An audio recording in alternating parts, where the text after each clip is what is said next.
कैरीपासून आहे ना आंबे बनायच्या आधीच हा व्हिडिओ सेव्ह करून ठेवा आणि या पद्धतीने कैरीचा मुरंबा एकदा नक्कीच तयार करून पहा। तर इथे मी मस्त अशा गोड केशर कैऱ्या घेतलेल्या आहेत। या कैऱ्या चवीला तर गोड असतातच, अजिबात आंबट वगैरे नसतात, त्यामुळेच आहे ना यांचा मुरंबा बनवून खूप छान होतो।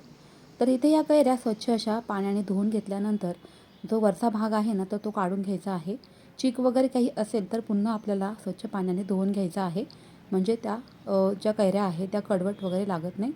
पिलरच्या मदतीने असे साल काढून घ्यायचे कैरीचे आणि त्यानंतर बारीक किसणीने आपल्याला या सर्वच कैऱ्या इथे किसून घ्यायच्या आहेत। तुम्हाला जेवढ्या प्रमाणामध्ये हा मुरंबा बनवायचा आहे तेवढ्या प्रमाणामध्ये तुम्ही कैऱ्या घेऊ शकता। जितक्या हा कैरीचा किस बनवून तयार झालेला आहे तेवढ्याच प्रमाणामध्ये आपल्याला इथे गूळ घ्यायचा आहे। समप्रमाणामध्ये इथे गूळ वापरायचा आहे। सुरुवातीला स्लो गॅसवरती आपल्याला ही कैरी अशी परतवून घ्यायची आहे। त्यानंतर यामध्ये गूळ घालायचा आहे आणि पुन्हा आपल्याला अगदी कमी गॅसवरती हे कैरी जे आहे ना ते शिजवून घ्यायचे। झाकण ठेवून शिजवून घ्यायचे, वाफेचं पाणी यामध्ये पडता कामा नये एवढं मात्र लक्षात ठेवायचं आहे। सगळं तुम्ही इथे गूळ विरघळलेलं आहे ते पाहू शकताय कैरीमध्ये। संपूर्णपणे गुळाचं पाणी जे आहे ना ते आपल्याला इथे आटवून घ्यायचं आहे। अजिबात पातळ वगैरे हा मुरंबा ठेवायचा नाही। इथे तुम्ही बघू शकता हलकासा रंगही गडद झालेला आहे कैरीचा। याच पद्धतीने आपल्याला इथे ही संपूर्ण कैरी शिजवून घ्यायची।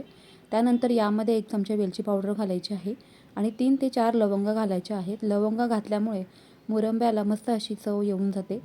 काचेच्या बरणीमध्ये हा मुरंबा स्टोअर करून ठेवा, वर्षभर आरामशीर टिकणार।